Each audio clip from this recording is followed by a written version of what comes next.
Hey friends, it's Miss Everett from Flint Hill Elementary and fourth grade teacher. And last week we started on some division. This week we're going to continue with division and talk about some how to draw some arrays and things like that. Nothing too fancy, but for us to understand how we really break down numbers. Now I'm already sharing my screen. So we're going to go into, I love this program that I use. Uh-oh, what happened? It just ran away from me.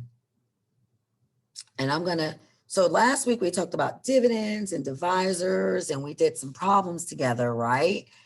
And this week I want to show you guys, after we do this, I'm going to make another video and I want to do like a quick brain pop video so that we know how to, we know some of our more terms, we know them a little better and have some fun with division because division is not very easy all the time, but we can have some fun with division this time.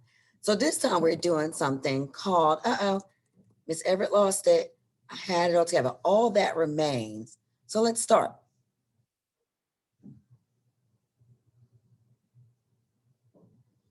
And it's thinking about it and it's thinking about it. The computer's thinking about it. There we go. All that remains. Now let's start and let's make sure you can hear any sound that comes. There we go. We're all set.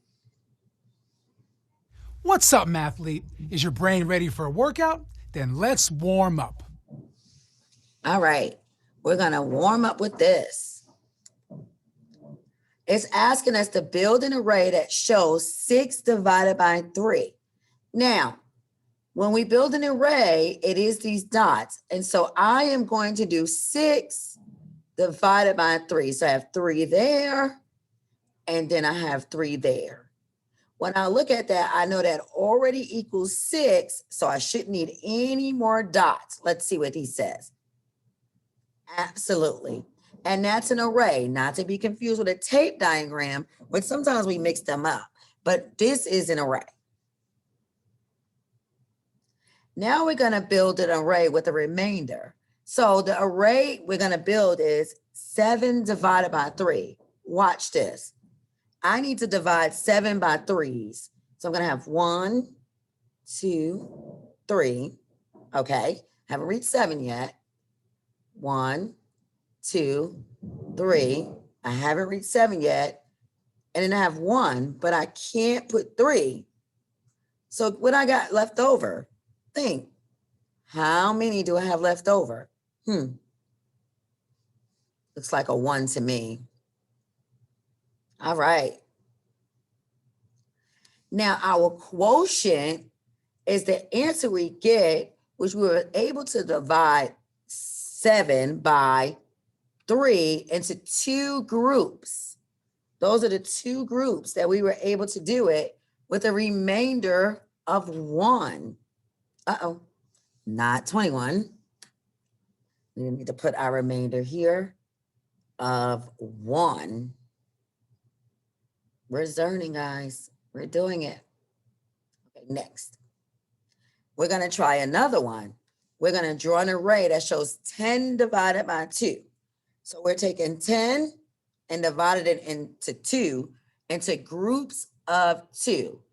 So I got 1, 2, then I'm going to get another group of 2. Haven't reached 10 yet. So I could do another group of 2. Haven't reached 10 yet. Another group of 2 and another group of 2.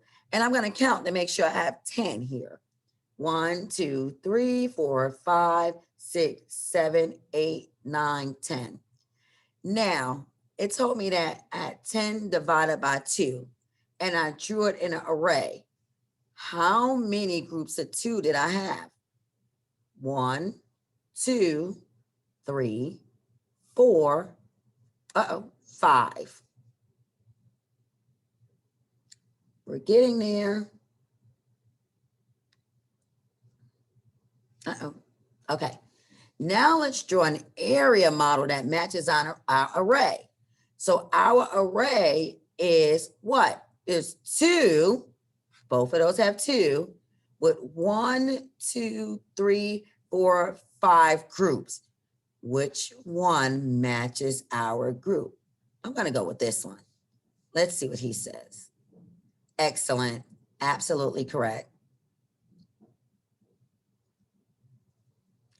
Now, the width of the rectangle is 2. What is the length? What's the length right here? If this is the width, 2, then this 5 must be the length. Now, let's think really quick. If we know the length and width of a rectangle, what's the area? Remember, we take length times width to get the area. I bet you the area of this rectangle is 10. There's a way to check that. Great, so it is 5.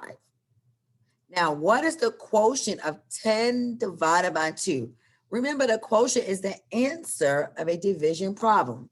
The length of the rectangle is 5 units. The quotient of 10 divided by 2 is 5. That's what we came up with.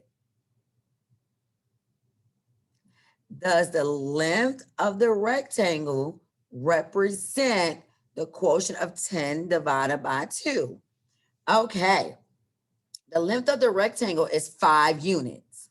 The quotient of 10 divided by 2 is 5. So does the length represent the quotient? Are they the same? They are. They are the same.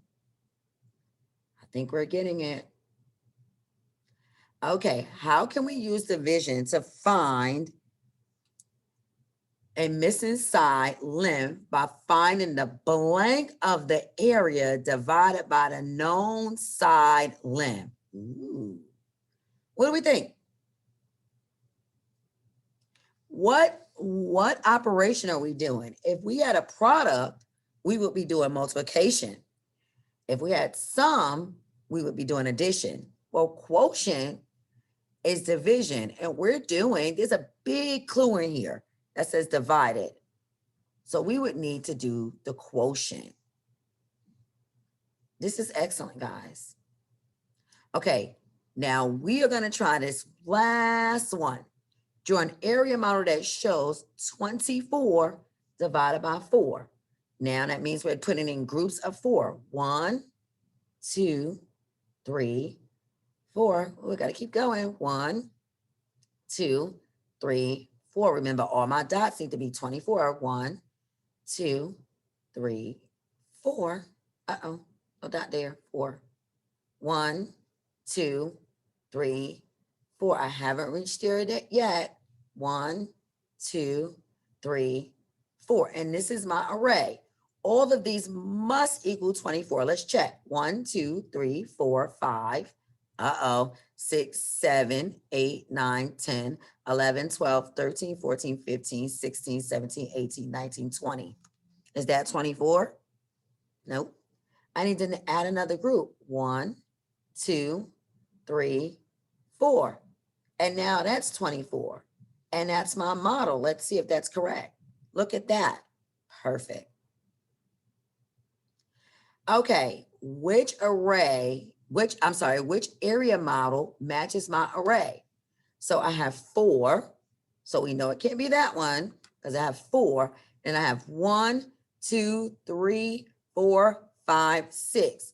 So it has to be 4 with a length of 6. Oh, let me pick it. Good work, guys. We're thinking. So what is the area model's quotient?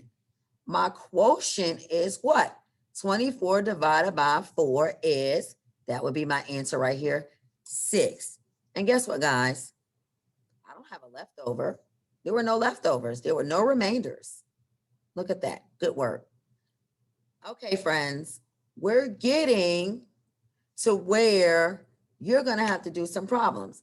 Now, it's asking me what area model, and let me just do this really quick. Oh, it doesn't have my remainder. Oh, there it is. I'll do this real quick. Let's try a twist. Which area model represents 25 divided by 4? Now, we knew that 24 divided by 4 was 6, but that's 24. Now, we have a remainder. This right here represents our remainder. So we have to pick that one. we don't just get rid of that, what's left over. We have to find a place. We have to include that in our quotient later. So our quotient would look like 6 with a remainder of 1. Okay. Oh, let's stop. All right, now I'm going to stop there. Now you're going to look at this problem, 23 divided by 4, and you're going to draw an array and an area model that represents it. Okay. So when we get back together next time, you should have done this and you've tried it. So you can do 23 divided by 4, and you can also do 25 divided by 4. That's one we already did. And you could also do 27 divided by 4 and see what answers you get. Draw an array and draw an area model. Okay, so you can practice. Okay, well, I guess I'll see you guys next time and enjoy doing some math. Merry Christmas.